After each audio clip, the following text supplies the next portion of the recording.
Okay, just getting organised, just checking the sound, making sure that my internet is running smoothly, which it may or may not. We'll see how we go. This is really a video for, I think it's more for Dungeon Masters, but maybe it will help players understand their own play styles. I'm just waiting for the ad to finish. I've been to Unitech, I don't want to go back. Okay, alright, just checking the sounds come through good. So we'll just get going. As usual, I will put the start time for this video down in the description so you can skip past all of my lead up and sound check and all that sort of thing. As always, what I normally do is I present everything first, and once I've presented everything that I want to discuss, I open it up in the live chat, and you can chat with me. You can say hi now if you want, you can ask questions, you can give feedback, you can add stuff. You might disagree with me, that's all fine. I'm just giving you my perspective based off what I sort of see as play styles. And also, a lot of this information is taken from older Dungeon Master guides rather than the current one, for those of you who were waiting, or wondering, should I say, not waiting, or wondering. Okay, so let's get started, shall we? Hi, welcome to HowtoDandD. My name is Fred Wheeler, and today I want to talk about Dungeons and Dragons, and I want to talk about not necessarily Dungeons and Dragons 5e, but Dungeons and Dragons as an overall game. And I'm talking about play styles or player styles. There are actually many different types of player styles, and it's quite important as a Dungeon Master to identify which people at your table are the players who play a particular way. Because if you can figure out that, you can meet their needs, you can expect certain behaviors from those sorts of players, and it makes it a lot easier for you to figure out what's going on and to adjust yourself and present a better experience for your players and a better experience for yourself.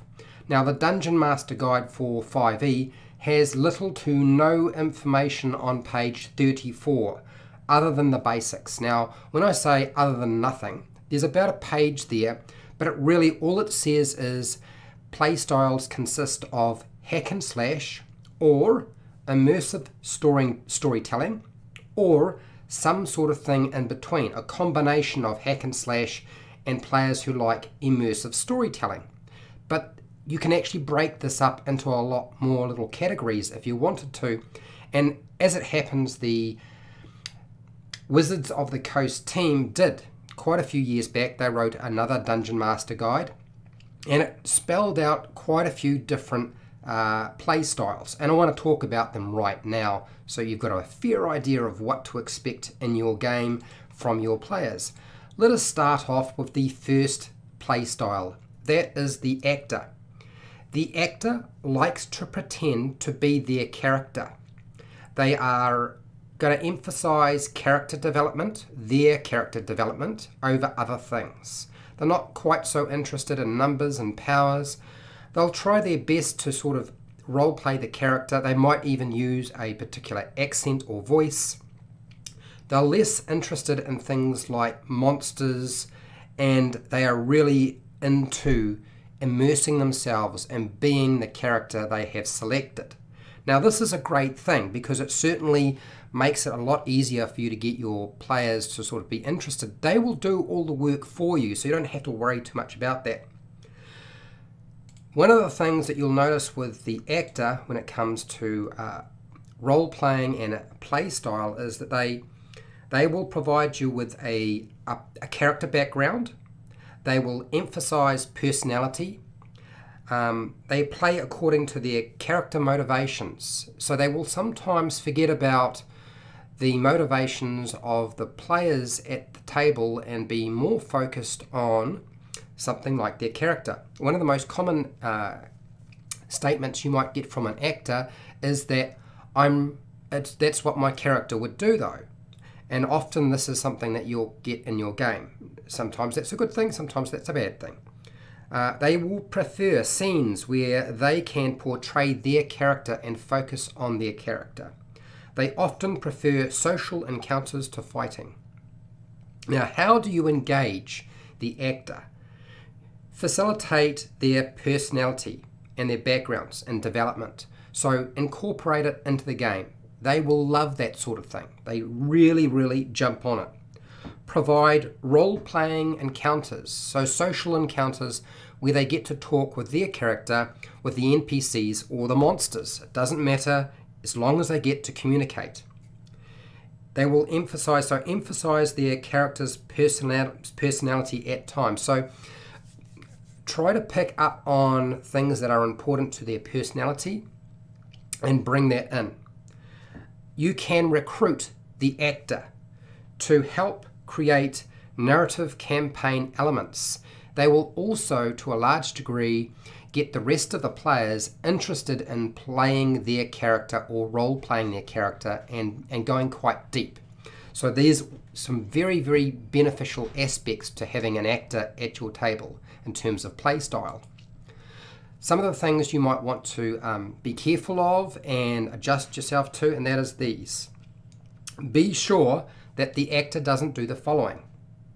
Bore the other players. It's entirely possible they could take up an entire 3 or 4 hour session just role-playing their character interaction. So that would be boring for other players. Not always, but sometimes it is, okay? So you need to be careful that they don't pretty much take all of the air time at your table. Justifying some of the disruptive actions their characters might pursue and having the excuse that I'm playing in character. You need to remind people who are playing as an actor that it's not just about the character. You have to interact with people and they need to be happy with how you are playing at the game. So if they're not comfortable with what you're doing, you need to adjust that. You can't just do whatever you think your character would do and that's it.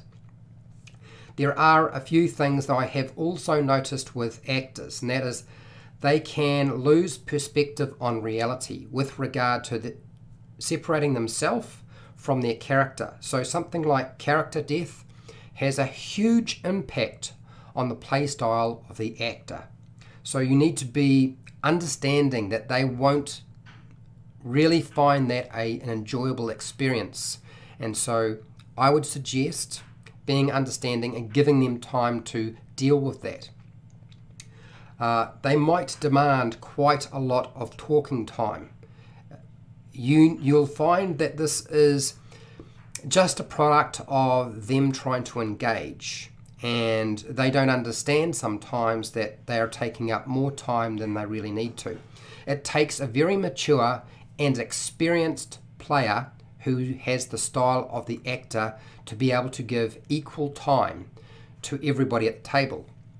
And I know a lot of people will say, well, that's what the job of the dungeon master. They're supposed to make sure that all happens. But you'll find that an actor will tend to engage so much that as a dungeon master, you might get caught up in what they're doing. Remind them that the main quest is the goal, not the character development of their character or the PC they are playing. You need to keep bringing them back to the main goal of the adventure, whatever it might be. Save the princess, defeat the dragon, stop the tyrants, whatever it might be. Next on our list is the explorer. Now, I like explorers for a number of different reasons, but there are other things that can come up with explorers. The thing with explorers is they literally love to see new places. They love the fantastic world. They want to see and try everything out. They want to talk to all of the residents, all of the NPCs. They want to go to places. They want to go to fairs. They want to see whatever there is that you have placed in your world. They want to experience that. They're all about the wonder and experience of your world. They love new cultures. They will jump on so many different things. They are often mistaken. The explorer is often mistaken as a storyteller, but not so much a storyteller. They are more focused on all of the little intricate bits and pieces within your world. They will seek out new experiences. So giving them new experiences, things they've never done before. They will love that. Presenting that in the game setting is always a good thing. They will like hidden facts and locating lost items and places. So things like secret doors, hidden chests, and more. The more you can provide that's hidden and secret that they can discover, like little Easter eggs sitting out there waiting for them. They enjoy atmosphere as much as combat and story. So a lot of the detail that you might give, whether that be sight, smell, senses, they love that sort of stuff. They will jump on it quite a lot. They will tend to advance the plot by being willing to do something else.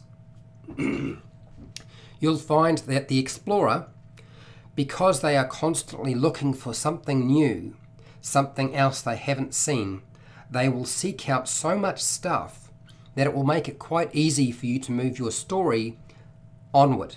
So it's quite helpful to you. Now there are some aspects to the explorer that aren't always necessarily super helpful either. I put up Tomb Raider and Indiana Jones as examples of the explorer. They are obviously, those particular characters are mixes of other things, but their main focus is to explore and find new things, and that's the thing I want you to remember. How do you engage the explorer?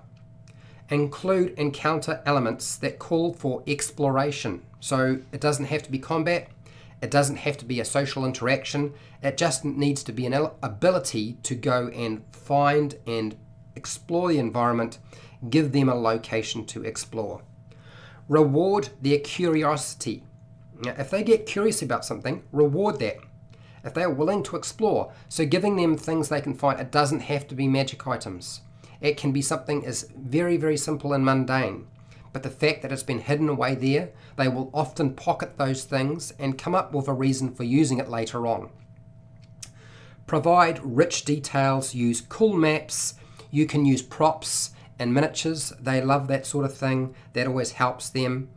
Recruit them to be the mapper, the person who maps for the party. Really helpful. They love that sort of thing. They will know where north, south, east and west is. So get them to do the mapping for the party, or at least keep the maps and remind people where things are if you need to. Now there are some things you need to ensure and be careful with regard to the explorer. Be sure that the explorer doesn't use knowledge of the game world to their own advantage. Now that's really essentially metagaming. Look, so much metagaming is built into the current version of Dungeons & Dragons 5e anyway, but you won't really understand that till it comes across. But you will find that they will tend to use knowledge of the world to their advantage, particularly if it's a world that you haven't created and that has been pre-published, like the Forgotten Realms, Eberron, where they might be able to jump in, find that book and read all about it and know everything there is to know. So placing your adventure in a pre-made or a setting that's already been developed by somebody else, they would use that sort of information to their advantage sometimes. Boring the other players by exhausting them as they thirst for every single detail. Sometimes it's not necessary to explore the entire environment or location or castle or dungeon, and they will be adamant that they must explore every single location, go everywhere, do everything, and sometimes that will frustrate the other players. One of the things I've noticed about explorers, other than the desire to investigate the entire world, is the more fantastic and exotic you can make your world, the better it is for them and for you. And to be honest, probably better for everybody. There's no way of knowing what they will find interesting. You'll be surprised what they will latch onto and find hugely exciting and interesting. So the more stuff you put in there, the better, and then you'll find out as you go. So knowing in advance is probably not going to be possible. Experience is really what it comes down to. They will sacrifice story over just exploring. Sometimes their exploring will advance the story, and sometimes it will grind it to a halt as they try to seek out everything they possibly can. So you need to be aware of those particular factors because they can creep into the game if you aren't careful. The next one is the instigator. Now, for those of you who are unaware of my game style, one of my play styles as a player is the instigator. So I know a lot about the instigator and why they function the way they do. An instigator enjoys making things happen. It really doesn't matter what they make happen sometimes, they just make stuff happen. They're not very patient. You have to be very careful when it comes to planning with these guys. These people, they tend to do not like long planning processes. If you deliberate over things too much, they will jump in and just provoke an authority figure or activate a trap or open a door because essentially everybody has sort of decided they need to plan and come up with better solutions, or they're unsure what they should do. So those are the things that instigators can cause. They can be seen as being quite disruptive too. Now I know you're thinking, Fred, you said you were an instigator and they're disruptive. Actually, every play style to a large degree, apart from a few, are quite disruptive given the opportunity. They can be quite disruptive. There are two types of instigator, those who are good and those that are bad for your game group. And it's not so much them, it's just the behavior they are exhibiting. Okay, so the instigator, they like to make things happen, as I said. They like to take crazy risks and make deliberately bad choices. They don't see bad choices and bad things happening as in the game as being something to be avoided. They actually think it's a good thing. And to be fair, I think sometimes it is.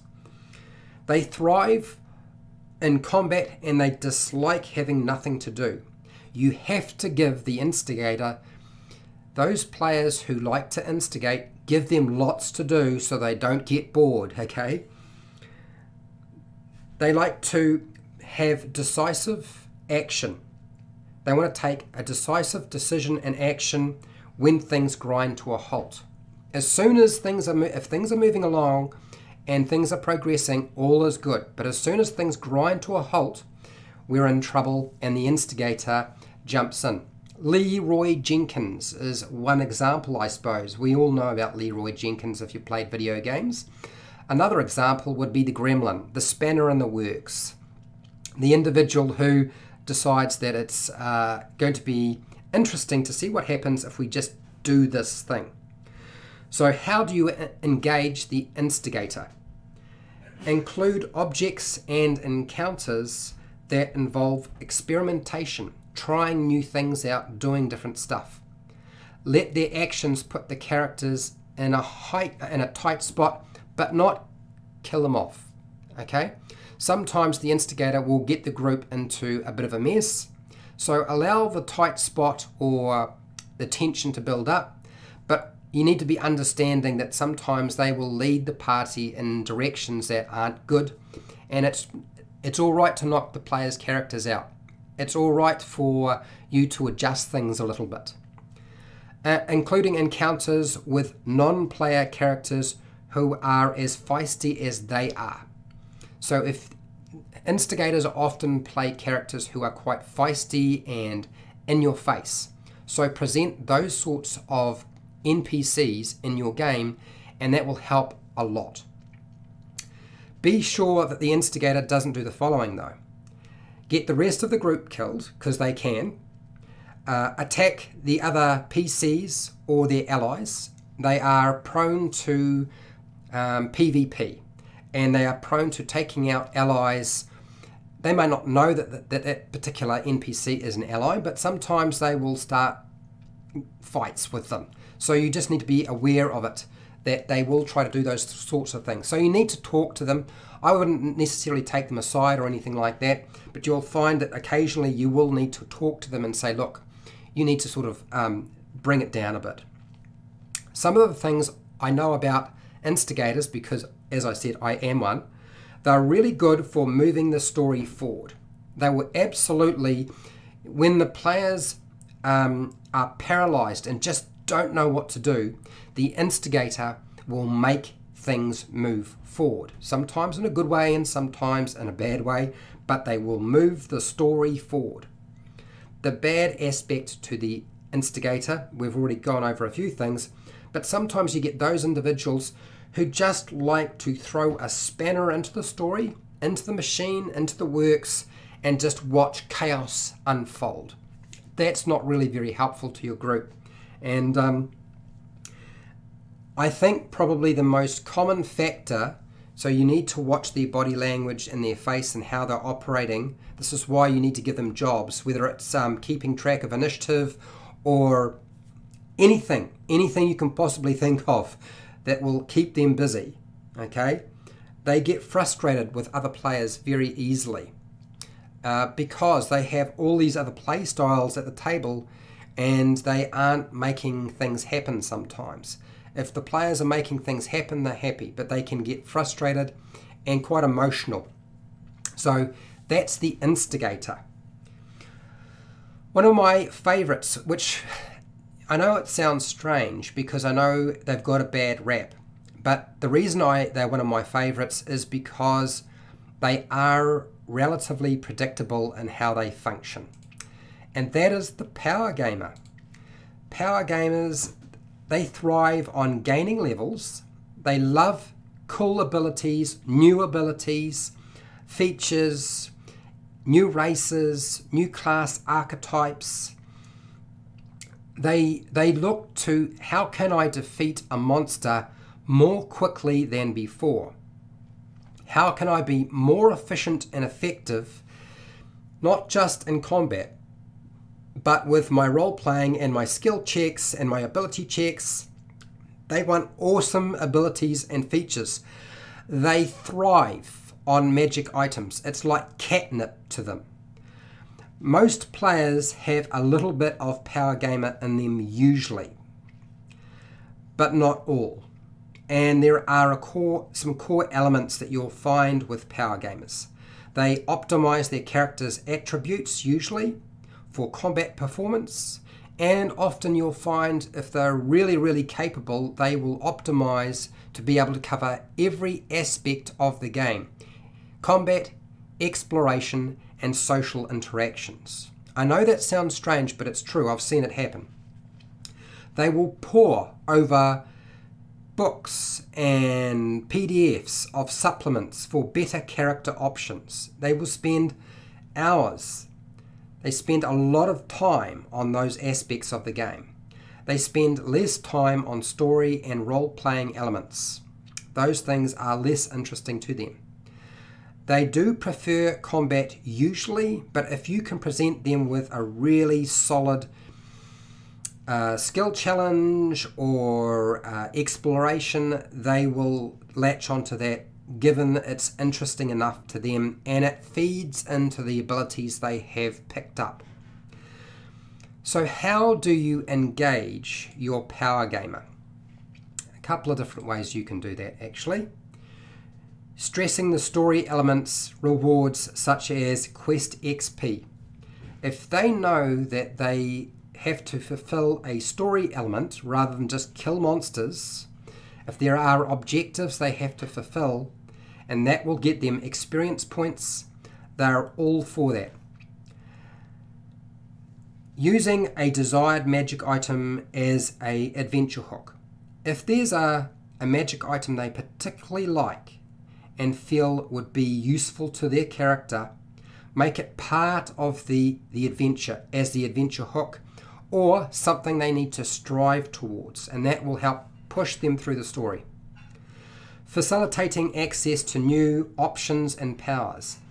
You still need to be careful about this because there is no limit to what they will find interesting. Including encounters that emphasize their player character attributes.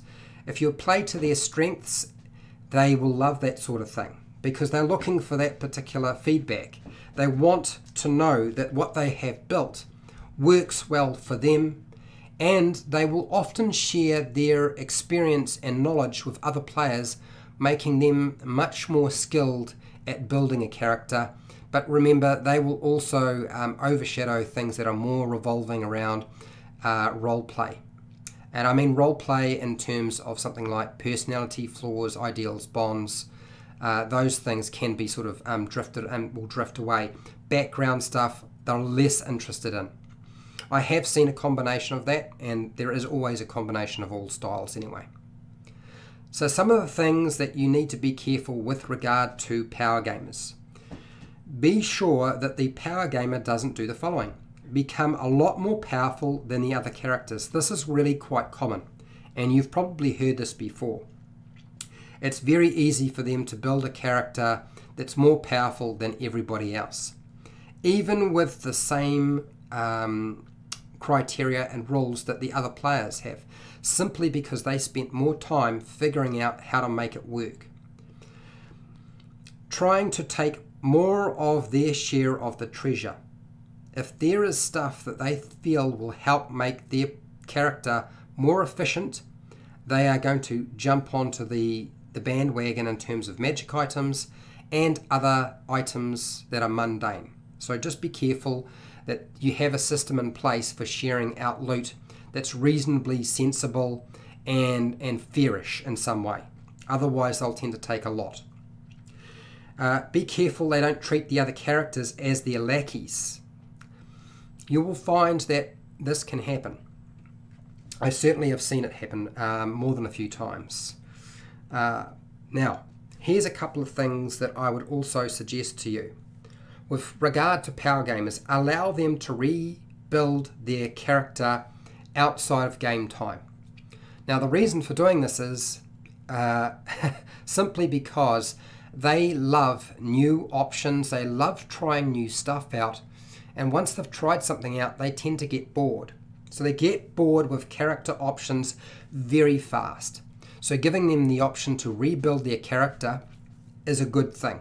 Otherwise, it's going to be a little bit awkward for you, as you'll find them trying to ditch their player character and their PC, that is, and pick up a new character because this one looks more interesting. They've already tried the other one and now they want to try something else. Be very wary about requests to use unearthed arcana, untested play material, and third-party player options.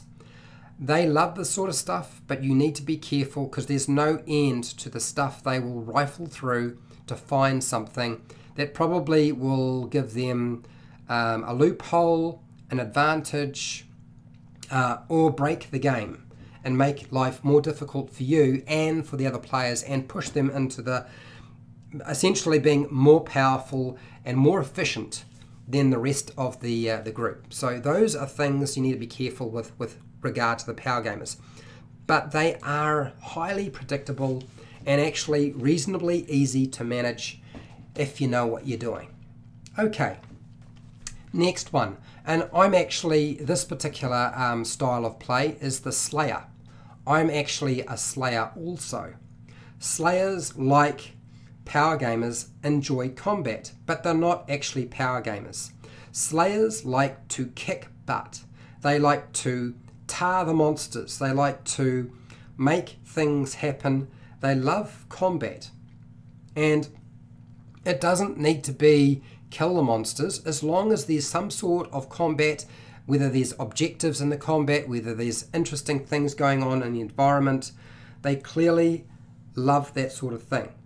They will beat up the baddies and see that as clear success to them. Okay, so that's essentially how they operate. A Slayer will sometimes optimize their character just like a power gamer, which is why they are often mistaken as a power gamer when in fact they're not. They're not a power gamer, they are simply doing the basics. Usually they won't spend a lot of time in that area. They might pick up simple options just to get the action moving faster. So in other words, they won't necessarily pick up options that are more combat effective, but if it will speed up play and move the combat forward faster so they can have more combat during a game session, they'll do that sort of thing. They spend less time on story and roleplay elements to a large degree. They really want to fight monsters all the time and take bold actions all the time. So giving them something like the skill challenge or skill checks to make is always a good idea. That can actually help break things up so you don't wind up with a whole series of combats one after the other. So how do you engage the Slayer? The Slayer is a tough one to engage sometimes, and this is because if you engage them, you wind up with the game turning into one great huge long combat. So how do you engage the Slayer? By springing an unexpected combat or battle. Random encounters that are combat focused or battles, they love that sort of thing. Particularly use it when they look like they're getting bored, because you don't want a Slayer who is bored. They will start attacking NPCs and allies and even the player's characters, okay? Make some battles really simple and quick and others more complicated. So mix it up. Give them easy, medium, hard, deadly. Vividly describe the havoc that the Slayer is wreaking, or that the monsters are wreaking, or NPCs are wreaking on their character. They love vivid descriptions. And I hate to say it, but they love it. The more gory, the better. It's not very helpful if you've got kids, though. Recruit them to track initiative during combat. In fact, it's great if you can get them to do anything useful, like looking up rules. They are really into that sort of thing. Even power gamers, you know, you can let them look up the rule and then present it to you if you're looking up rules in the middle of game time. Those are good times and good things to give them to do to stop them from unwinding at the table. Be sure that the Slayer doesn't do the following though. Ruin your adventure by killing monsters the characters should have talked to, because this can happen. Now you can't stop them from doing it, but you need to be aware that they will probably try to do this sometimes. They might rush past a social interaction, even a skill challenge, so they can get to the next fight. So make your social interactions interesting enough that they want to be part of that. Make the skill challenges interesting enough that they want to be part of that as well. If your skill challenge allows them to use their weapons and their ability to fight in some way, that's always good too. It doesn't need to be a full-fledged battle, but that will help slow down their ravenous nature for combat. They can, as I said, they can be mistaken for power gamers. They really do consider social interactions a total distraction, and you need to be careful that they will overrun other players who are really trying really hard to engage in that sort of thing. So just be wary of that. Try to give them something to do. You need at least one battle or combat every session, probably more, to deal with somebody who is a Slayer. Beware of sessions just turning into one long battle, because what they will do is once they're in a location, if you're in a dungeon in particular with lots of monsters in each room, is they will start opening doors and letting more monsters into the same location. You'll start off with one encounter turning into 3 encounters running at the same time. So those are things that they can tend to do. I've seen that happen more than a few times at my table, and it's not really helpful for the rest of the group. The next one, I rather like these. These are the storytellers. They love to tell a story. They love playing in an adventure where the narrative of the game allows them to play one of the characters there. Individual character motivations are important. Things like personality is important to them. But they see the game as an ongoing chronicle of events in a fantasy world. And they really want to be part of that tale. And it doesn't need to be all about them as long as they are part of that tale. For storytellers, the rules are simply there to support them having their story. In fact, they really don't give a toss about the rules. They believe that when the rules get in the way, the narrative should win out. They will look for compromise in some aspects to this, but not always. A storyteller will often provide extensive backgrounds for their character, much like the actor. They will work hard to make their character fit into your story and be part of the overall main arc. So give them the opportunity to do that by running a session 0, and that will make your life so much easier. They like drama. They like dramatic scenes. They like reoccurring characters in your story that they get to. So when a villain reoccurs and shows up, that's really good for them. They prefer the adventure that includes at least one plot. So more than one plot is good. If you don't give them a really strong hook, it's not going to be enough for them. You need to give them a reason for doing what they're doing. Otherwise, they get a bit angsty. So how do you engage the storyteller? So facilitate. Give them the opportunity for their player character backgrounds to develop as part of the overall story. Use their backgrounds to help feed your adventure. Make sure you can help them tie themselves to non-player characters. Include at least one plot as I described in the adventure. Recruit them to record important events and encounters. The storyteller makes a great note taker. That is something that they will do. They will take notes of names of characters, NPCs, things that have taken place, goals, all of the fine detail. They will take that information down. Sometimes the explorer will do that sort of thing as well, but the storyteller, you're pretty much guaranteed they're right onto that.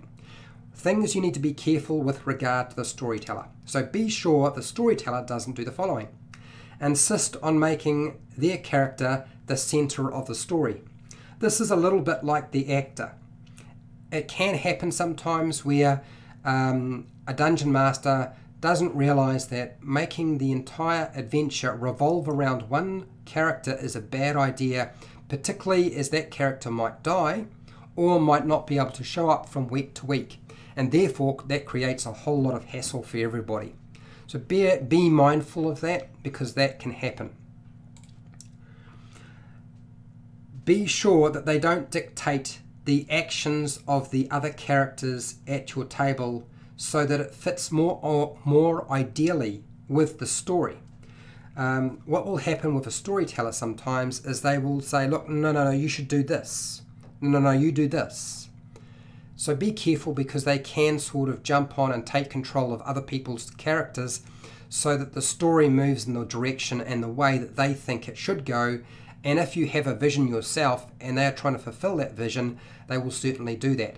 They are super helpful for helping you move the story forward, but they can sort of dominate the table if you're not careful. Things I have noticed, they really do like to help build the story. So if you give them the opportunity to name locations and build out locations, they will certainly do that. They might try to hijack the story. They might even try to hijack your position as the dungeon master, and you wind up with a secondary dungeon master sitting right beside you. I would exploit that to some degree, but make it clear that these are the tasks I would like you to do. Sometimes it might be as simple as, can you please get out 6 orcs from my miniature box? Or can you please lay out a map? Or sometimes if you just got to draw out a map, give them the map and they can draw it out if you're using a battle grid of some kind. That will help quite a lot. They might push the story forward over other characters. So in other words, what that means is the story might be so important to them that no matter what's happening with somebody who's trying to develop their character, there's just no time for this. We're going to no, it's out of the way. And also they might sort of push some of the other players to getting quite frustrated at times as well. I've said this about many of the different styles of play as it happens. Okay, next on the list is the thinker. Now, I like thinkers. They're very quiet. They have a particular focus. They are relatively easy to keep happy. but it's difficult to keep a thinker happy at the table with a whole lot of different other play styles. Thinkers like to make careful choices. They like to reflect on the challenge and find the best way to overcome anything. They will do a lot of planning. In fact, they will spend a lot of time building up their resources. They really do enjoy the planning process. They like to solve challenges, so puzzles and traps. They like to be creative in how they actually solve a problem. The thinker is always thinking about something. So what you want to try to do is get the thinker to move towards thinking about sound tactics, thinking about how the best way to interact with an NPC is. That's the sort of stuff they really like. They're not really up to the concept of just brute strength doesn't really appeal to them. So they sometimes can be at loggerheads with the Slayer and the Power Gamer, just because their focus is often just combat.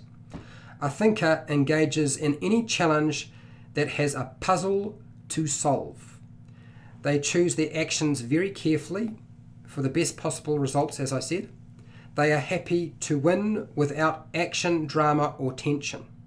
They do not require combat. They do not require drama. They do not require tension. They are happy to resolve and be successful if everything is quiet. They prefer time to consider options over bold actions. They are essentially the absolute reverse of the instigator. And for obvious reasons. You can't have a thinker operating just like an instigator. That wouldn't make an awful lot of sense, would it? So some of the things that you need to do to engage the thinker. How do you engage the thinker? Include encounters that require problem-solving skills. Reward their planning and tactics with in-game benefits. It doesn't need to be magic items, but it might be as simple as awarding more experience points. It might be giving them inspiration. It doesn't matter. Find some way of rewarding that planning process, particularly if they can do it quickly. Occasionally allow a smart plan to cause a one-sided win. In other words, if it's a really well formatted and developed plan and the dice aren't with them, sometimes it's actually a good idea just to let them have it. Particularly if it's tempting, if their plan was so good that you feel that the encounter that you created is just too easy and you are tempted to adjust and make that encounter more difficult during play. Just let them have it. It's better to just let them have it. Recruit their help to come up with quests and ideas that the players' characters can do, because they're really good at doing that sort of thing. Now, things you need to be careful with regard to the thinker. They will constantly tell the other players what to do. Constantly. So that's something you need to be very careful of. And remind them that other people are playing at the game and they get to make choices just like them. They might take the game to a grinding halt as they consider every tactical option till they have figured out the absolute best option at the table at that time. And this can drive some of the players nuts. It will drive your Slayer, your instigator, your storytellers. Different play styles, they will go completely bananas if it grinds to a halt. The worst case scenario is, though, the instigator doing something completely rash because too much time has been spent planning. So those are things to be careful of. Things that I have found when it comes to the thinker is that they love puzzles, they really do. The problem is they might be the only one at the table who understands how to solve that puzzle and everybody else is just waiting. So be careful not to make the puzzles too involved so they require a lot of time. They will certainly slow your game to an absolute crawl quite often. And it's really tough to sort of deal with that. I found an egg timer was really helpful for dealing with that sort of thing. And you might use that technique, you might use something else. They can infuriate, as I said, the Slayer, the instigator, even the power gamer, and sometimes even the storyteller. Okay, the last one, the one that I have to say you will probably come across the most, and that is the watcher. The watcher is the casual player sometimes. Sometimes they are the new player. They come into the game because they really want to be part of a social event or interaction. The watcher might be very shy. They are usually very laid back. They can really get along with just about anybody. They want to participate. They just don't really care too much about getting deeply immersed in anything. They are not very assertive. They're not terribly involved in all the details. They're not really going to be too concerned about the rules, sometimes not even the story. Really, they're there to play the game, enjoy the game, and be part of your social circle. And they are also, as I said, often new players, but sometimes not always. They are actually one of the hardest, by the hardest style to actually figure out what's going on for them. I'm going to talk about more of that in a second. So a watcher, they will show up to part of the game group sometimes. Not all watchers are like this, but often you can tell they are a watcher if this is how they're operating. They do help to calm down disputes by being attached to the game but detached emotionally.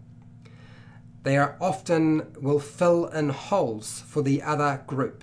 So if there is a role that needs to be filled, they will often fill that role, whether it be a cleric or a fighter or a wizard. They will try to fill those roles if somebody else doesn't want to fill that role. And they do help facilitate fun. So how do you engage the watcher? Man, you never force them to be involved more than they really want to be. You can usually tell by what they're saying and by body language more likely. So don't force the issue. You do need to try and get them to try stuff, but you need to not force the issue. Accept that they are fine with just having a watcher status. I know this sounds odd because we're not really engaging them, but honestly, this is the best way to engage a watcher. Prompt them when you need to. So if they're watching and they sort of forget that it's their turn, that sort of stuff, or you need them to respond, they might have said something and they'll sort of just watch and just see what other people are doing. They can be overshadowed by the other play styles very, very easily. So they do require prompting. You just need to be very careful about how you do it. So things you need to be careful that the watcher doesn't do. Distract the other players by watching TV, playing video games, surfing the internet on their phone, tablets, laptops, all that sort of stuff. Disappearing from the table for all sorts of lengths of time. Sometimes they can be gone for short periods of time, sometimes for long periods of time. You don't really know what it is. For all you know, they could just be reading a magazine in the toilet. Those are the things you need to be careful of. And it's very hard to deal with a situation like this because if they disappear, you can't go chasing them down. My advice to you is if it's really necessary for them to be there and do something at that time, send one of the other players to go and find them, okay? So things that I have found that tend to happen with watchers. They are incredibly hard to figure out. It's so hard to figure out what's going on inside their head. On top of that, their body language doesn't match up with what is going on inside their head sometimes. So you might be looking at their body language and you'll read them wrong. It's happened to me many, many times. This tends to be, as I said, new players. And some watchers never change. Some watchers are always watchers, and it's all right to have somebody at the table who's a watcher. The worst thing you can have is have an entire table full of watchers, because you're going to be doing a lot of work if that happens. Okay, so essentially that is everything I have to say on play styles, and I have said so much, maybe too much. Most people are a mixture of all of these play styles or a combination of some of these play styles. Try to allow for a bit of every play style in your game if you can.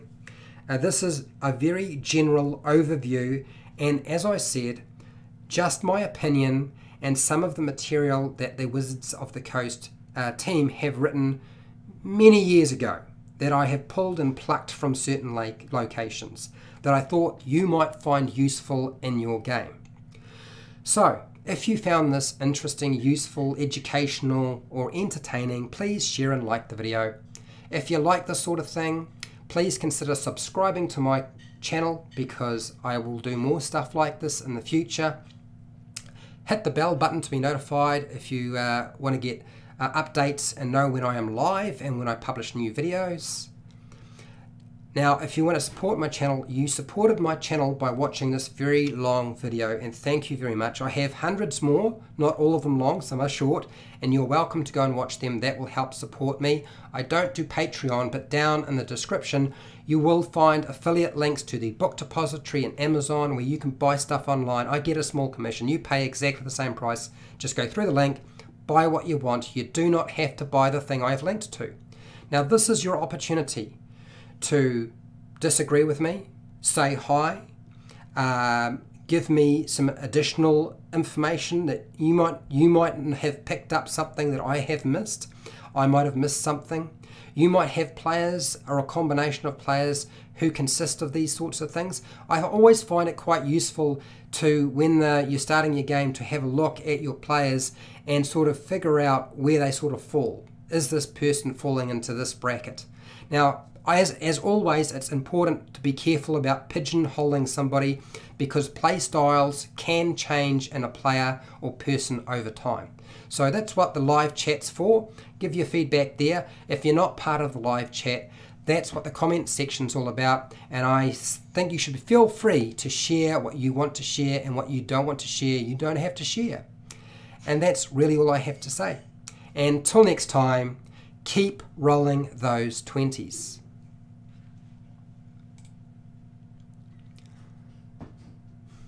Bear with me, I just need to drink. I am so dry, I might just disappear. How's it going, Templar? How you going? Gold Force Games, hello, how are you? Juzz Buzz 1, g'day, how's it going?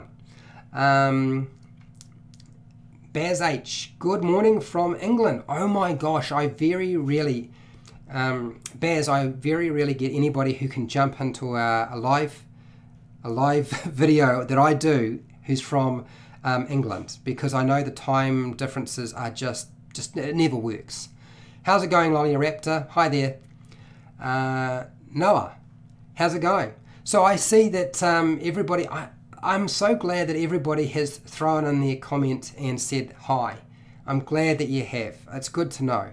I really hope that this has been helpful to people. If you have questions, the time is now.